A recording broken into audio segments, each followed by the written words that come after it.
Hey guys, welcome to my channel. My name is Maddie, and in today's video I'm going to be baking 3 different recipes ranging from easy to more advanced. Subscribe to this channel for more videos on Christian lifestyle, homemaking, and motherhood.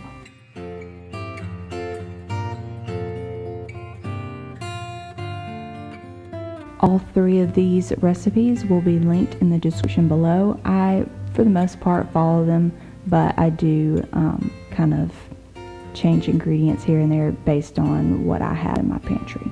This first recipe is an apple cobbler, and so you're going to take 6 medium apples. I'm using organic Granny Smith, and you're going to peel and cut them into chunks, and the recipe calls for about 1/4 inch thick.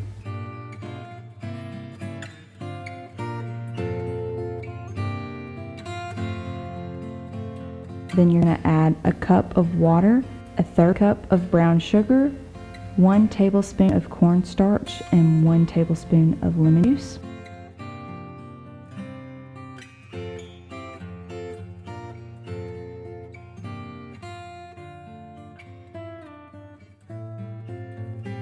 Then you're going to add a 1/2 teaspoon of vanilla extract, 1 teaspoon of ground cinnamon, a 1/2 teaspoon of ground nutmeg, and an 1/8 teaspoon of salt.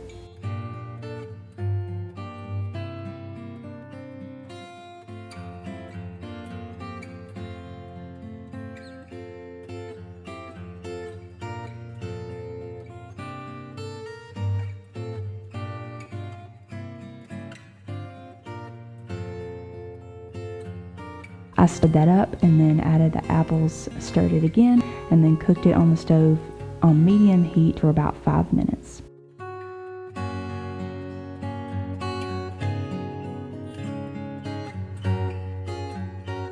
And then for the batter, you're going to use 1 cup of flour, 1 cup of sugar, 2 teaspoons of baking powder, a 1/4 teaspoon of salt, 3/4 cup of milk, and then 5 tablespoons of melted butter.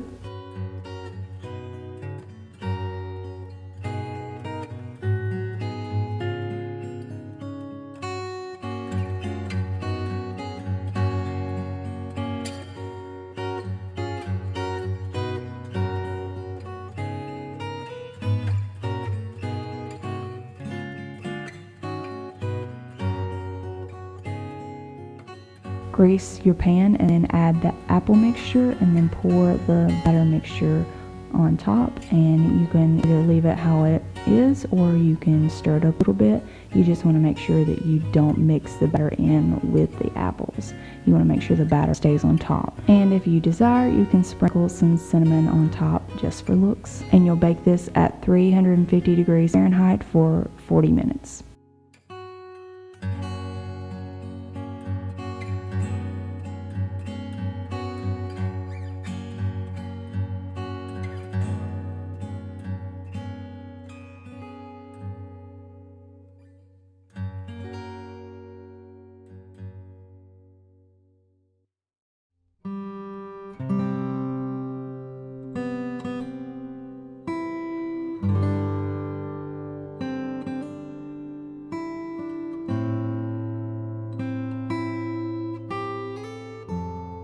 This next recipe is Christmas star bread. I made this for a family Christmas dinner, and it wasn't quite as sweet as I would have liked it to be. I've made star bread in the past, and I liked it a little bit better than this one, but I couldn't remember the recipe.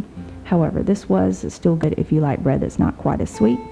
You're going to start with 2 1/4 teaspoons of active dry yeast, a 1/4 cup of sugar, and 3/4 cup of warm milk.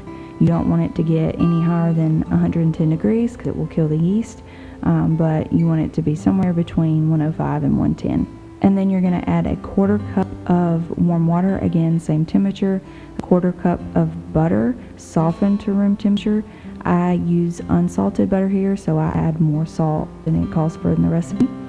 1 large egg at room temperature, and then 3 1/4 to 3 3/4 cup of all-purpose flour. You want to add the flour a little bit at a time and mix it, and then add a little bit more. Once the dough starts to get thick, you can switch the attachments out to the dough hook and then continue the same process of adding just a little bit of flour at a time.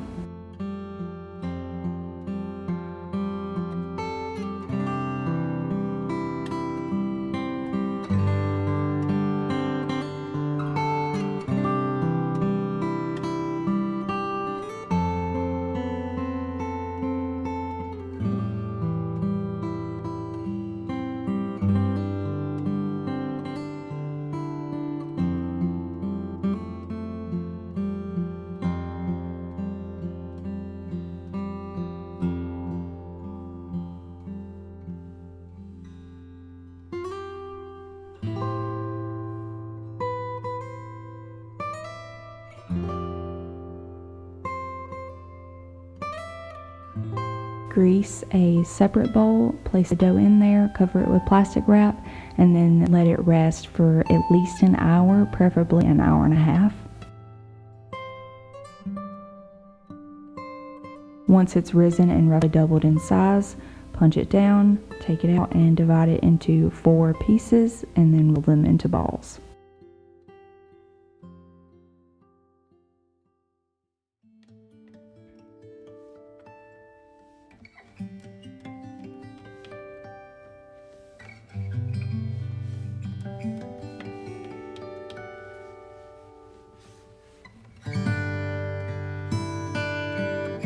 Roll each ball out to about a 10-inch circle. I tried using a roller and I ended up just using my hands, honestly.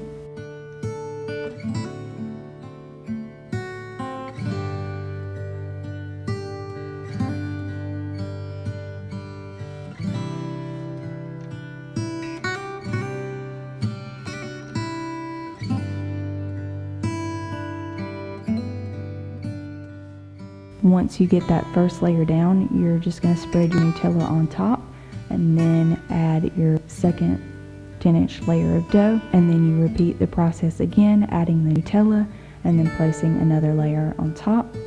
Add the Nutella and then place the last layer on top.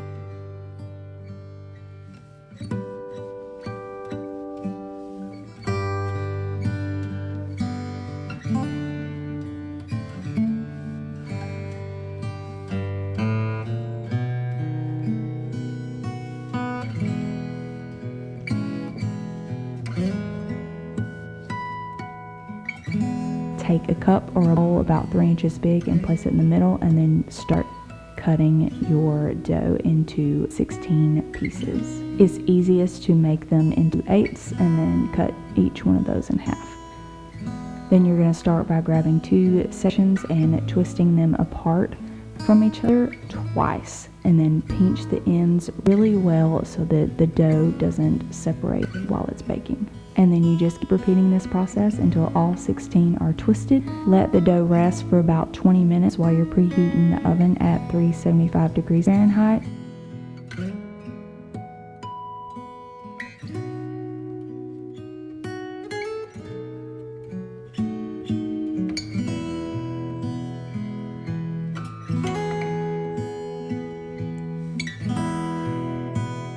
After 20 minutes, you can whisk an egg and apply your egg wash. I personally added way too much, and my bread actually ended up being way darker than I intended. And you'll bake this for about 25 minutes, and I added powdered sugar on top, or you can make a glaze of some sort or any other kind of topping that you would like. And lastly, we're going to bake some cinnamon rolls. It calls for 3/4 cup of warm milk, about 105 to 110 degrees Fahrenheit, 2 1/4 teaspoons of dry active yeast, 1/4 cup of sugar, 1 egg plus 1 egg yolk at room temperature, 1/4 cup of butter melted, and then I used a full teaspoon of salt because I use unsalted butter. However, the recipe calls for 3/4 teaspoon. 3 cups of bread flour. You'll mix this with a wooden spoon until it's mostly combined, and then you'll attach the dough hook and knead it for 8 minutes.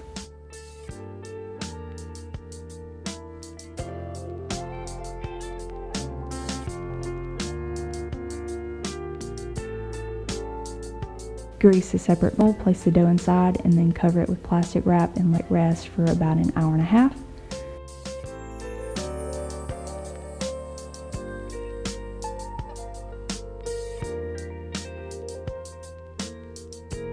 Next, you'll make the cinnamon sugar mixture, and it calls for 2/3 cup of dark brown sugar. I use light brown sugar because that's just what I had. 1 1/2 tablespoons of ground cinnamon, and then 1/4 cup of butter softened.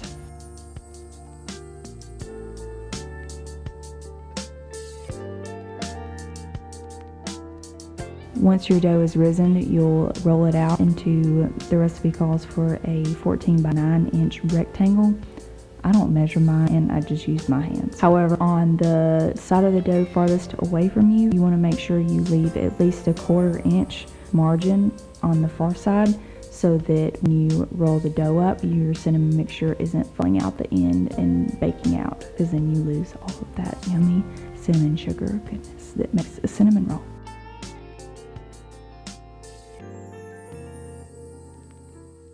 Once it's rolled out, all you got to do is spread the softened butter and then add your cinnamon sugar mixture on top and make sure it's nice and covered.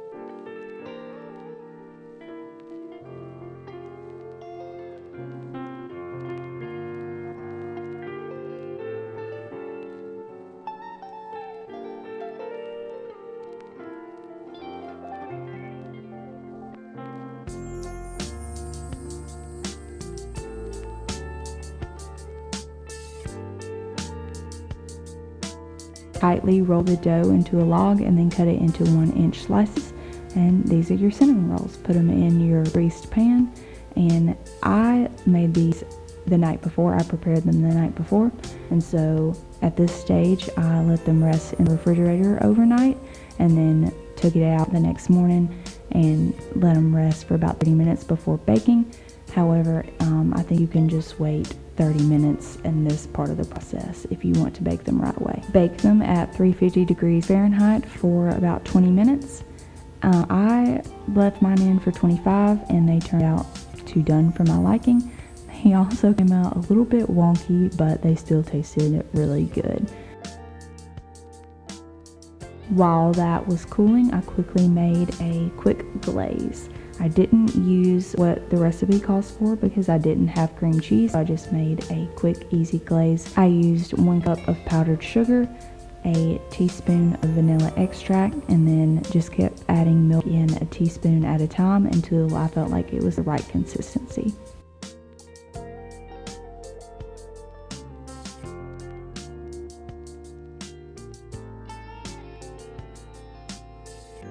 And there you have it. That is it for this video today. If you liked it, please give this video a thumbs up and then subscribe to my channel if you want to see more videos on Christian lifestyle, homemaking, and motherhood.